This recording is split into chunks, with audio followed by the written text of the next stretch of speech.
हम लोग greet you on behalf of that. NAPM का तो 30 साल है और NAPM में बहुत सारे जो संगठन हैं वो 30 साल से भी ज़्यादा भी है उनका सफ़र।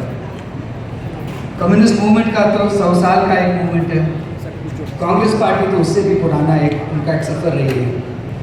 लेकिन मुझे लगता है कि आज के तारीख में शायद हम सब लोग एक बात हम लोग बिल्कुल शायद हम लोग एग्री करेंगे कि परिस्थितियां बदल गई हैं।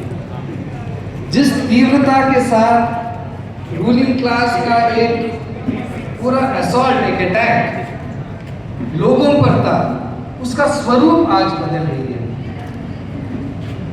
मैं कुछ ये जो 2024 का जो चुनाव हुआ, मुझे लगता है वो एक उल्लेख देता है कि ये बदला हुआ जो परिस्थिति है वो क्या है और वो क्या करवा रहा है।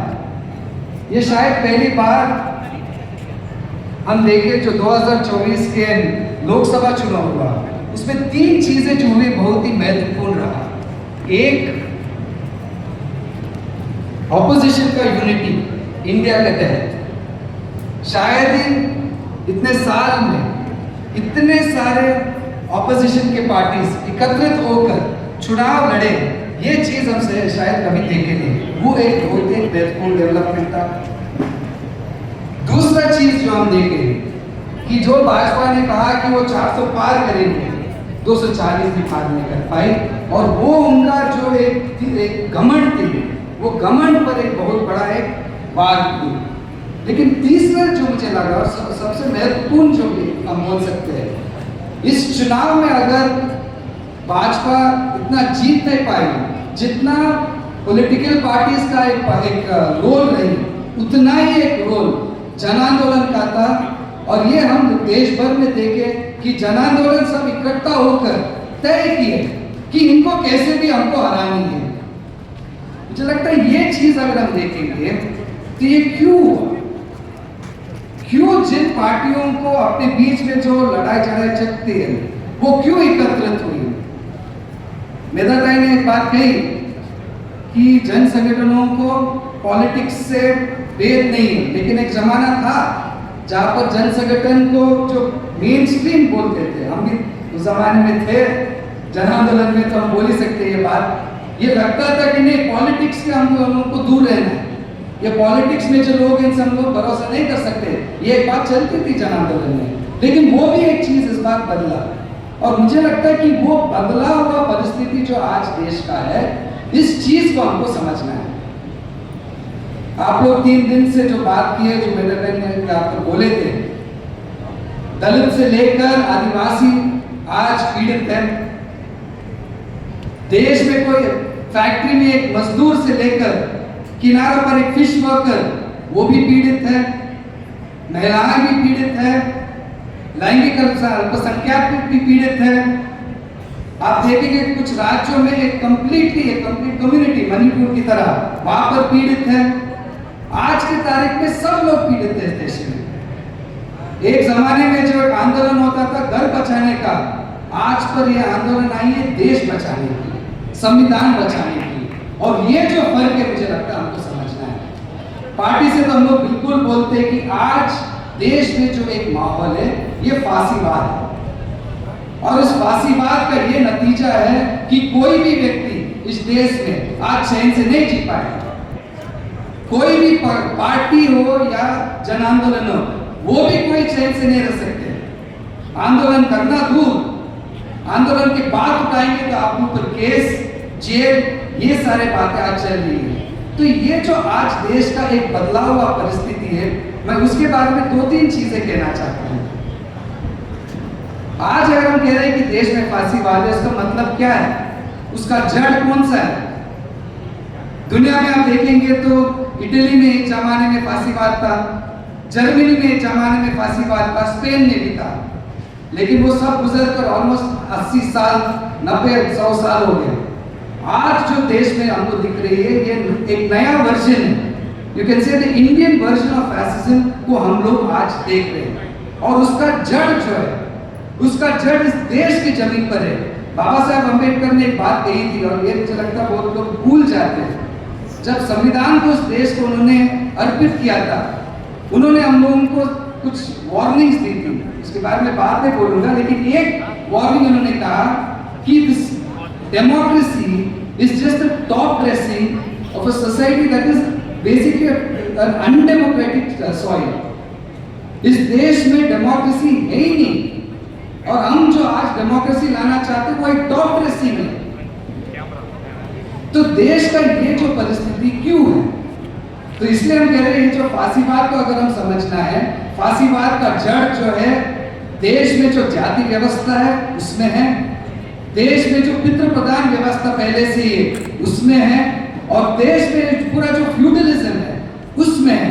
और इन तीनों से ये मतलब एकदम ऊर्जा पाकर आज के तारीख में अदानी, अंबानी और पूरा जो ये पूंजीवाद है, उस पूंजीवाद के लपेट में देश के ऊपर, देश की जनता के ऊपर एक हमला वो कर रही है। हम लोग बात करें मजदूरों का, मजदूर आज जो भी कानून अपने पक्ष में है, मान लीजिए को मिनिमम वेजेस एक्ट है, 1948 का कानून है। आप अगर कोई भी कानून देखे मजदूरों का, 80, 90, 100 साल पुराने कानून है, और ये कानून कोई सरकार का देन नहीं था। ये सारे कानून जो है मजदूरों ने अपना खून पसीना बहाकर संघर्ष कर करके सब हक हासिल की थी। 8 घंटे का जो अधिकार आज का है, वो 8 घंटे का जो हक है वो खून बहाकर मजदूरों ने हमको दिलवाई थी। और आज पूंजीपति क्या बोल रहा है कि आप 80 घंटे काम करिए एक हफ्ता में, 70 घंटे काम करिए। प्रधानमंत्री बोलते हैं कि मैं तो सिर्फ 3 घंटा सोता हूं। जो हक और अधिकार मजदूरों को अपने एक बलिदान से मिला था, आज के तारीख में लेबर कोड के तहत उसको निकाला जा रहा है। लेकिन एक चीज आप याद रखिए, लेबर कोड आज भी इस देश में लागू नहीं है। पार्लियामेंट में ये जारी हो चुकी है, लेकिन जारी नहीं है। और वो क्यों जारी नहीं है? वो इसलिए जारी नहीं हुई क्योंकि आज देश में तमाम जो ट्रेड यूनियन है, और सिर्फ सेंट्रल ट्रेड यूनियन है, तमाम ट्रेड यूनियन एकदम जोरदार संघर्ष करके आज भी मोदी सरकार को डर बिठाकर बैठे हैं कि आप वो कानून लागू करेंगे तो सारे मजदूर रास्ते पर आएंगे। उस डर के कारण आज भी वो लेबर कोड जारी नहीं हुआ। इस देश में ऐसे दो और बहुत ही महत्वपूर्ण एक संघर्ष चली है, मूवमेंट्स चली है, जिससे हम सब लोगों ने ऊर्जा पाई है। एक तरफ में एंटी सीए स्ट्रगल, जब पूरा ये सिटीजनशिप को एक धर्म के नाम पर बांटने का, धर्मीकरण करने का जो एक पूरा कोशिश किया, इसके विरोध में जो देश में एक संघर्ष चला, और जो किसानों का जो पूरा एक संघर्ष चला।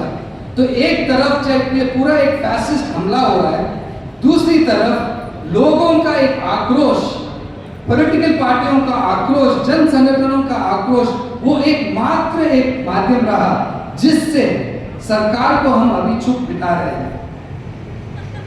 मैं 2-3 चीजें और कहना चाहता हूं।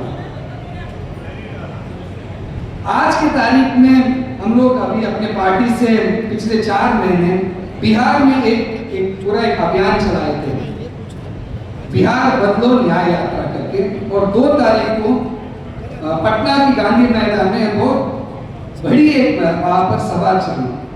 लेकिन इस सभा का खासियत यह था कि इसमें जो उसमें उस यात्रा में 200 संगठन, कई सारे संगठन जो अपने पार्टी से नहीं जुड़ी हुई, लेकिन बहुत सारे संगठन जो अपने बलबूते पर लोगों की मुद्दा उठा रहे हैं, बहुत सारे संगठन जो लोगों की तरह के पक्ष में लड़ाई कर रहे हैं, ये सारे संगठन इकट्ठा होकर बिहार में एक गूंज गूंजी अभी कि सरकार बदलेगी और जनता की सरकार को वहां बिठाएंगे।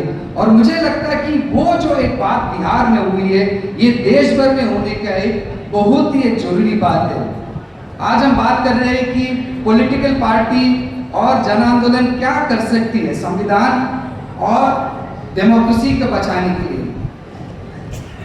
इस संदर्भ में मुझे यही कहना है कि हम लोगों को एकजुट होना बहुत जरूरी है, और बहुत सारे लड़ाई हमको लड़ना जरूरी है। अगर फांसीवाद को हमको हरानी है, और ये भी हो सकता है कि कुछ लोग बोल भी जाएंगे कि ये फांसीवाद नहीं है, कोई दिक्कत नहीं है, लेकिन ये आज की परिस्थिति जो है, उसका जो गुण है, उस गुणों को तो हमको हरानी पड़ेगी। अब देखिए कि जाति जो है, जाति के नाम पर जो दलितों के ऊपर जो एक हमला है तेजी के रूप से बढ़ रही है, हम लोगों को उनके सामने, इस संघर्ष के सामने हमको जनगणना की बात करनी पड़ेगी, कास्ट सेंसस की बात करनी पड़ेगी, हमको बोलना पड़ेगा कि रिजर्वेशन को आपको और लागू करना पड़ेगा। 50% का आप जो एक कैप लगाई है उसको आपको तोड़नी पड़ेगी। 10% जो ईडब्ल्यूएस आई है, ईडब्ल्यूएस रिजर्वेशन, ये सिर्फ जनरल कास्ट के लिए। जनरल कास्ट का संख्या कितनी है? मैं अपने कर्नाटका के बारे में आपको बोलूं, कर्नाटका में सिर्फ 3% ऐसे समुदाय है जिनको आरक्षण नहीं मिलती है। तो 3% के लोग के लिए कितना?